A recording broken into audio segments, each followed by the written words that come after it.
Saturday, April 7th, 1945, a day of desperation for the last few defenders of the Reich.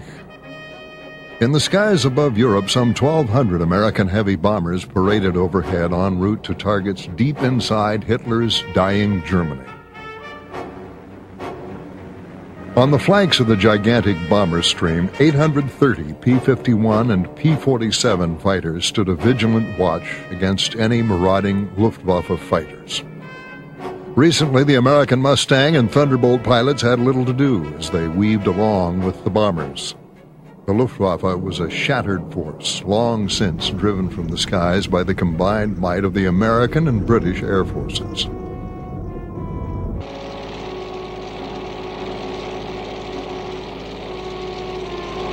In fact, only a few German interceptor units still existed as cohesive fighter forces.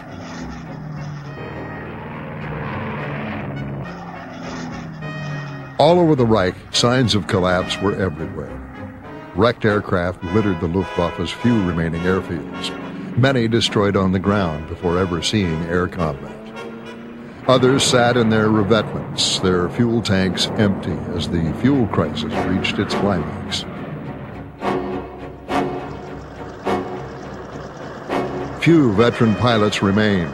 Those pilots still with their Geschwaders were green kids with hardly any flight time. On the rare occasions they got into the air, they were massacred wholesale by the more experienced Allied pilots.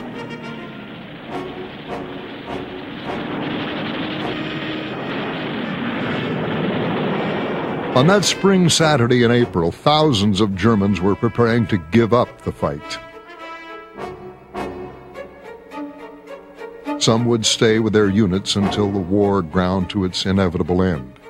Others were slipping away to surrender to the British or Americans, whom they knew would treat them far better than the Russians.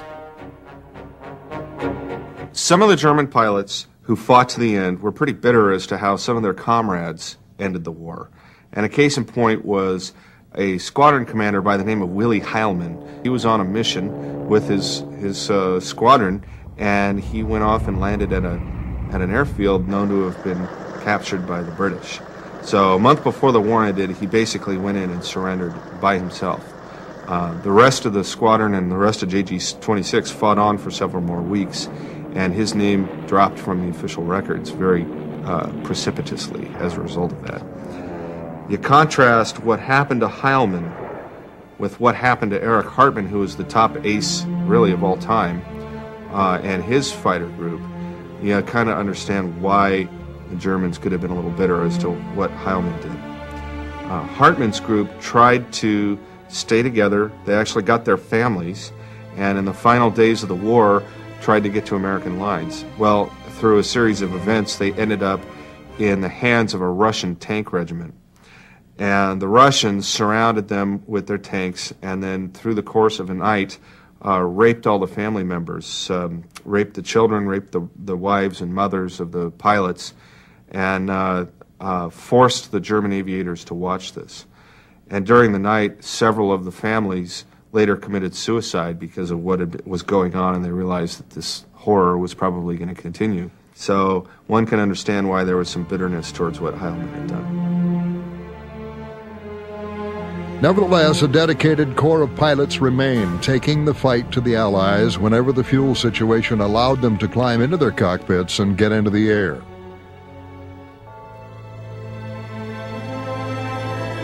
Their piecemeal, scattered attacks were at best a nuisance to the British and Americans, who by this time could throw over 15,000 aircraft against the Reich's last few hundred defenders.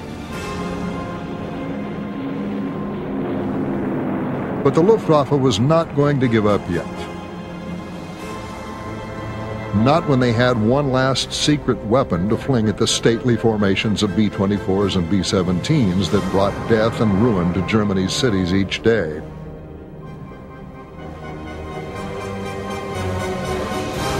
For amid the ashes, the turmoil, and the chaos of the dying Reich, a new elite unit had been formed for one last-ditch effort to halt the bombing campaign. And on April 7, 1945, It would go into action for the first and only time in its short history. It was known as Sonderkommando Elba. Based around Stendal, the secret unit had one objective: bring down enemy bombers by any means necessary. If gunfire and rockets didn't work, the pilots had been trained to ram the four-engine behemoths. Each man vowed to destroy at least one bomber or die trying. General Galland was against it. Even Goering was against it. Some of us rammed it out, but accidentally, you know, but not. We were no kamikazes pilots. You know. And our brass was against it. We didn't hear anything particular that the Air Force had instructed their pilots to fly, not considering the danger to yourself. But you have to bring those bombers down.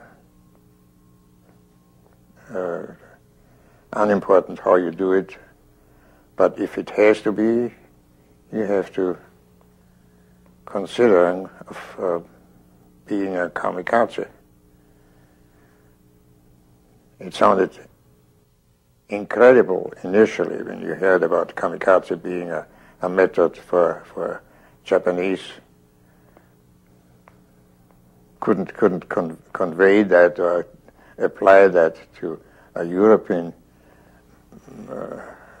human notion. But if you somehow get familiar with that idea to offer yourself as a whole and fly into something which is your object of shooting down, so be it. The hope was that Sonderkommando Elba would cause so much damage and shock with their suicidal attacks that Americans would suspend their daylight bombing campaign. Shortly before noon, the suicide pilots took flight. From battered airstrips all around Stendal, 120 specifically modified Me-109s and FW-190s formed up into two groups and turned north. For this mission, their planes had been stripped of armor plating, some of their guns, their radio transmitters, and other equipment deemed non-essential. They would go into battle light and fast to avoid the American fighter escort, then plow their interceptors into the bombers. Most of Sonderkommando Elba's pilots had little actual flying experience. All were volunteers, but few had many hours in the air. Fewer still had received navigation instruction. To fix that shortcoming, the pilots were directed to the bomber's stream from the ground by a controller who repeatedly reminded them of the destruction the Americans had wrought on their homes. For the Luftwaffe, this would be a maximum effort.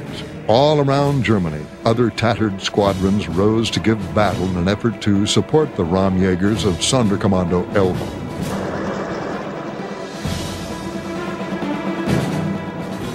These were the last men of the Luftwaffe, flying the last of Hitler's operational fighters. It proved to be a motley collection of old and new. Some squadrons entered the fight with war-weary Messerschmitt 109Gs and Focke-Wulf's 190As. Others possessed later variants, the long-nosed FW-190D or the ultra-fast 109K.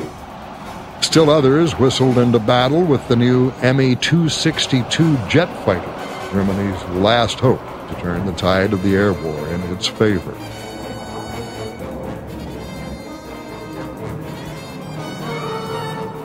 Over northern Germany, the battle was joined.